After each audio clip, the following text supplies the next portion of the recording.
በስመ አብ ወወልድ ወመንፈስ ቅዱስ አሐዱ አምላክ አሜን። ስንክሳር ዘወርሃ መጋቢት ዕለት 6 መጋቢት። በዛ ዕለት እዚያ ዲዮስቆሮስ ብዘመነ መንግስቲ ተንበላት ሰማዕትነት ተቐበለ። እዚ ቅዱስ እዚ ኣብ ሃገረ እስክንድርያ እዩ። ቅድም ኣስላም ኣገዲዶም ናብ ሃይማኖቶም ኣእተውዎ። ቁሩብ መዓልታት ከዓ ኣብኡ ኣብቲ እምነት ጸንሐ። ኣብ ሃገር ፍዩም ንሓደ ኣማኒ ሰብኣይ ዝተመርዓወት ሓንቲ ኣማኒት ሓብቲ ነበረቶ። ሃይማኖት ጎይታና ኢየሱስ ክርስቶስ ክርስትና ከምዚ ሓደ ምስ ሰምዐት ዓብይ ሓዘን ሓዘነት።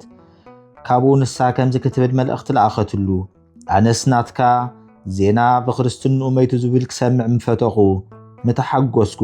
ምስጋና ንዑ ንክርስቶስ ይኹን። ኣብ ክሕደትካ ከለኻ ዜና ሞትካ ኣየስማዓኒ በለቶ። እንሆ ድማ ካብ ቅዱሳት መጽሓፍቲ ጠቓቂሳ ሓላፊት ዓለም ኣዘኻኸረቶ። ኣብ መወዳእታ መልእኽታ ከዓ ኣስተውዕል፣ ኣብ ቅንዕቲ ሃይማኖት ናይ ክርስቶስ እንተዘይተመሊስካ ኣብ ማእከለይ ናብ ማእከልካን ዘሎ ፍቕሪ ሕውነት እዛ መልእኽቲ እዚኣ ናይ መወዳእታ እያ በለቶ። መጽሓፍ መልእኽቲ ናይ ሓፍቱ ምስ ኣንበበ ሓዘነ፣ ብርቱዕ ብኻቱን በኸየ፣ ገጹ ጸፍዐ፣ ጭሕሙ ነጸየ፣ ተንሲኡ ሕቑ ተዓጢቑ ነዊሕ ጸሎት ጸለየ፣ ብዙሕ ማለደ፣ ገጹ ብመሕወይ ትእምርተ መስቀል ኣማዕተበ። ካብ ቤቱ ወፂኡ ኣብ ሃገረ እስክንድርያ ተንቀሳቐሰ። እቶም ኣስላም ከዓ ምስ ረኣይዎ ሒዞም ናብ ገዛኢ ኣቕረብዎ። ገዛኢ እንታይ ኮንካ ኢኻ በሎ። ንሱን ከምዚ ክብል መለሰሉ፣ ኣነ ክርስቲያን እየ፣ ብዘይካዚ ዝፈልጦ የብለይን በሎ። እቲ ገዛኢ ከዓ ሃይማኖትካ ሓዲግካ ኣብ ሃይማኖትና ዶ ኣቲኻ ኣይነበርካን በሎ። ዲዮስቆሮስ ከዓ መለሰሉ፣ ኣብ ቅዱስ ወንጌል ብወልዲ ዘይኣምን ንናይ ዘለዓለም ህይወት ኣይርእያን እዩ። እንታይ ደኣ መቕዘት እግዚኣብሔር ኣብ ልዕሊኡ ክወርድ እዩ ዝብል። ምእንትዚ ኣነ ከዓ ብጎይታና ኢየሱስ ክርስቶስ ወዲ ህያው እግዚኣብሔር እየ ዝኣምን። ምስጋና ንዑ ይኹን በሎ። ኣነ ወለዶይ ካብ ክርስቲያን እዩ፣ ብክርስትናይ ከዓ ክመውት የበሎ። ገዛኢ ኣብ ልዕሊኡ ተቖጥዐ። ካብዚ ምኽርኻ እንተዘይተመሊስካ ኣነ ዓብይ ቅፅዓት ቀፅዓካ እየ በሎ።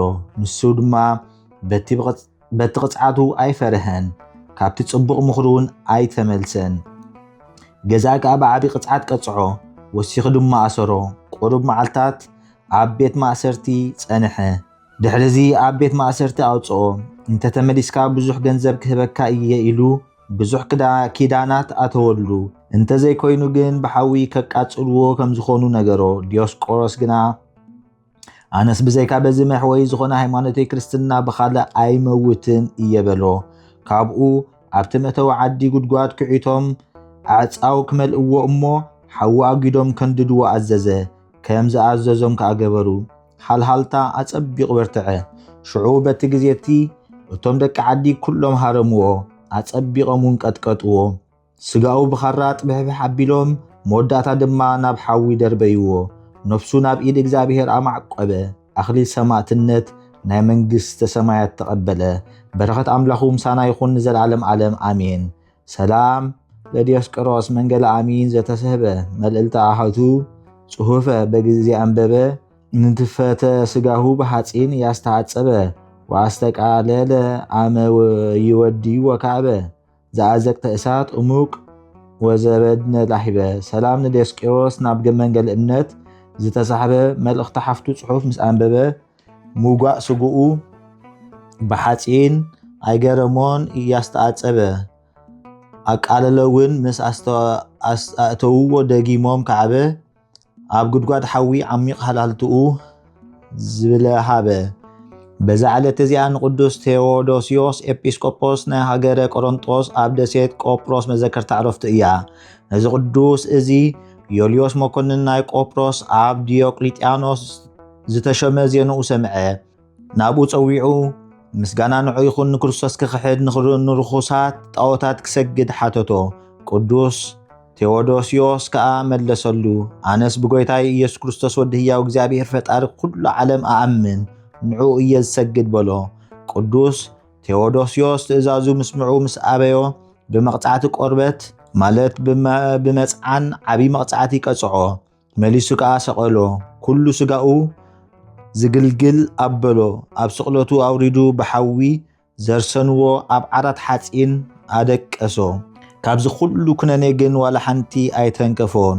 ካብኡ ኣብ ኣእዳውን ኣእጋሩን ነዊሕ መሳምር ኣእተውሉ ክሳብ ቤት ማእሰርቲ ከዓ ሰሓብዎ ኣብኡ ከዓ ደርበይዎ ጎይታና ንዲዮቅልጥያኖስ ከሓዲ ክሳዕ ዘጠፍእ ኣብኡ ነበረ ኣብ ክንድኡ ከዓ ቆስጠንጢኖስ ጻድቅ ነገሰ ሽዑ ንጉስ ቆስጠንጢኖስ ንኩሎም እሱራት ክርስቲያን ክፈትሖም ኣዘዘ ምስ ፈትሕዎ እዚ ኣቦ ተመሊሱ ኣብ መንበር ሽሞቱ ተቐመጠ መጓሲኡ ብጽቡቕ ሓለወ ብሰላም ከዓ ኣዕረፈ በረኸቱ ምሳናትኹን ዘለዓለም ዓለም ኣሜን ሰላም ለቴዎዶስዮስ እንተ ሰምዓ ጽድቅ ዘተዘብጠ ብዙሃ ዓመታት ተመቅሆ ዋዕኮ ሃዳጠ ለዲዮቅልጥያኖስ እልው እንድህረ መንግስቱ ተሰጠ ሃበዘትካት መንበር በትእዛዝ አምላክ ተመይጠ እስከ መዋእሉ በህድአት ወበሃዘን ተሰልጠ ሰላም ንቴዎዶስዮስ ምእንቲ ምስክር ሓቂ ዝተኾነነ ብዙሕ ዓመታት ተኣሲሩ ውሑድ ዘይኮነ ንዲዮቅልጥያኖስ ከሓዲ መንግስቱ ምስተበጠነ ናብ ናይ ቅድም መንበሩ ተመሊሱ ዝቐሰነ ክሳብ መዋእል ዝውዳእ ብህድአት ብሰላም ሰልጠነ በዛ ሎም ዕለት እዚኣ ቅዱሳን ገዳማውያን እንጦንስ አርኬሌድስ ዘሩፋኤል ጻድቅ አዕረፉ በረኸቶም ምሳናትኹን ዘለዓለም ዓለም አሜን ሰላም እብል ህሊናከ ጽሩየ ዘኢረስሃ ምንተኒ ወይ ዘይተጸብለየ ዘሩፋኤል ሓቤከ እስመ ትጸርህ ነፍስየ መንኖ ዘበምድር ይበቋዓከ ኣውየ ዘበሰማያት ኢትድግችያየ ሰላም እብል ንሕልናኻ ጽሩይ ብዝኾነ ይኹን ዘይረስሐ ዘይቀረቦ እኩይ ዘሩፋኤል ናባኻ ተእው ኣላ ነፍሰይ ናይ ምድሪ ምናንየ ይኣኽለካ እዩ ኣቦይ ኣብ ሰማያት ግዳ ኣይትግደፈኒ ንዓይ ዘቕረብክዎ ማህሌት ኣዘኻኺረ ኣላፍ ካብቶም ኣዘውቲሮም ዘገልግሉኻ ኩሉ ግዜ ብዘይ ምዕራፍ እንዳኸንብብ ተቐበል ናይ ድኽነተይ መጽሓፍ ዝገበርካ ጎይታ ናይታ መበለት መባእ ውኩፍ ካብ ዘእተውዎ ሃብታማት ናይ ሃብቶም ተረፍ ቅዱሳን ነቢያት ሐዋርያትን ሰባኽያን ሰማዕታት ምስ ጻድቃን ደናግል ከዓ መነኩሳቱን ሄራን ባርኾት ባርኹ ማሕበር ቅድስት ቤተክርስቲያን ካብ ዝዓበየ ሽማግለ ክሳብ ዝነኣሰ ህፃን ንዝፀሓፎ ብመጽሓፍ ንዘፀሓፎም ብምድራስ ንዘንበቦ ንዝተርከቦ ብልሳን ሓዲስ ንቃለውን ሰምዐ ብእዝኒ መንፈስ بصلوات عدي مريم عراقيت كاب كل مبقاس أحبيري محرنا يسوع كريستوس سلام نعاقتكم تسامات كان من السمايت زعرفكم بزالو معلن عالم زسنفكم إخوم نسخاتكم بخلو تعجست عابك إن فتاري لمنو بخلو ساعات بزي كان السحان عنا كي وسدنا موت سلام نعاقتكم نزعلت زياد ساعات كان كلهم صوبوتنا نستن بباسماتكم قدسان سماين مدرن محبر سلاسي نسخهم من مريم عديو ذكرنا بصلاتكم نخط حلونا تمحتنا علنا بناي كريستوس دم